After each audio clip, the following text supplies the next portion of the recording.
Hello! Today I'm going to read the story of the Tale of Peter Rabbit.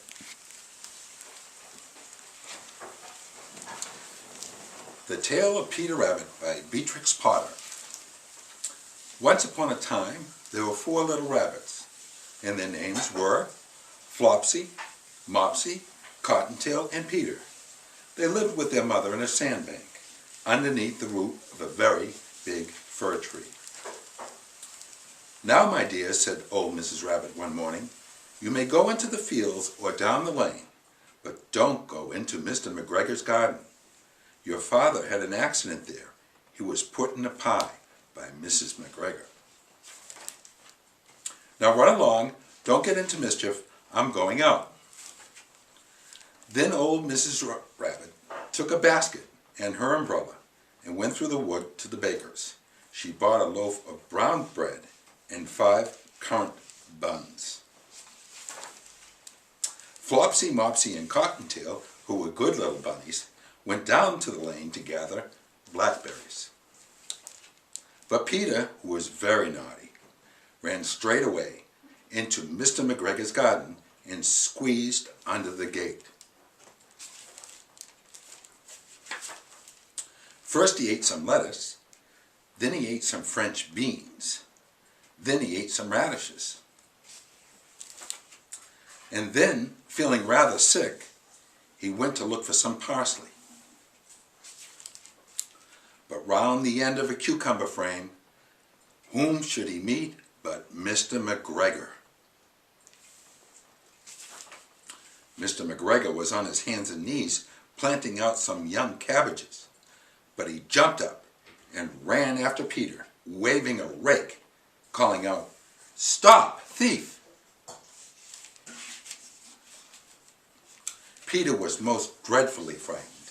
He rushed all over the garden, for he had forgotten the way back to the gate. He lost one of his shoes among the cabbages and the other shoe amongst the potatoes. After losing them, he ran on 4 legs and went faster, so that I think he might have got away altogether if he had not unfortunately run into a gooseberry net. And he got caught by the large buttons on his jacket. It was a blue jacket with brass buttons, quite new. Peter gave himself up for lost and shed big tears. But when his sobs were overheard by some friendly sparrows, who flew to him in great excitement, and implored him to exert himself, Mr. McGregor came up with a sieve, which he intended to pop upon the top of Peter, but Peter wriggled out just in time, leaving his jacket behind him, and rushed into the tool shed and jumped into a can. It would have been a beautiful thing to hide in if it had not so much water in it. Mr. McGregor was quite sure that Peter was somewhere in the tool shed, perhaps hidden underneath a flower pot. He began to turn them over carefully, looking under each. Presently Peter sneezed. Kerchoo! Mr. McGregor was after him in no time, and tried to put his foot upon Peter, who jumped out of the window, upsetting 3 plants. The window was too small for Mr. McGregor, and he was tired of running after Peter. He went back to his work.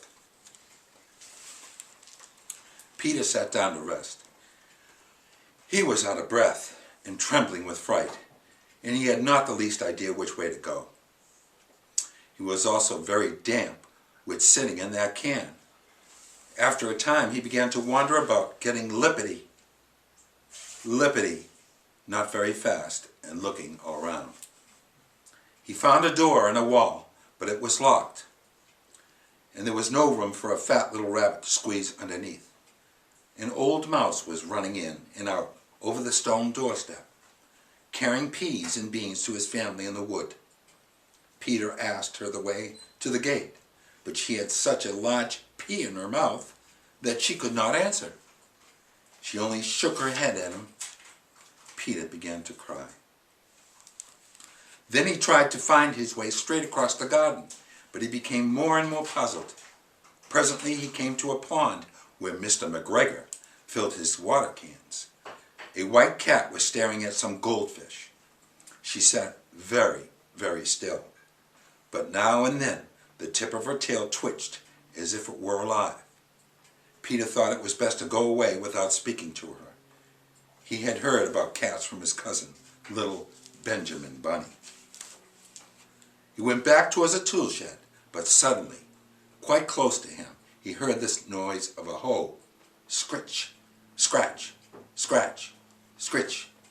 Peter scudded underneath the bushes, but presently, as nothing happened, he came out and climbed upon a wheelbarrow and peeped over.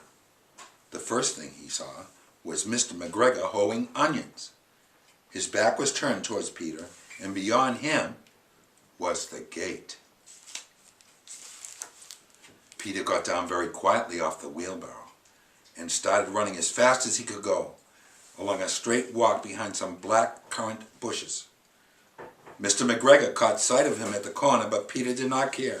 He slipped underneath the gate and was safe at last in the wood outside the garden. Mr. McGregor hung up the little jacket and the shoes for a scarecrow to frighten the blackbirds. Peter never stopped running or looked behind him until he got home to the big fir tree. He was so tired, and he flopped down on the nice soft sand on the floor of the rabbit hole and shut his eyes. His mother was busy cooking and wondered what he had done with his clothes. It was the second little jacket and pair of shoes that Peter had lost in 2 weeks. I'm sorry to say that Peter was not very well during the evening. His mother put him to bed and made some chamomile tea, and she gave a dose of it to Peter, 1 tablespoon to be taken at bedtime. But Flopsy, Mopsy, and Cottontail had bread and milk and blackberries for supper. The end.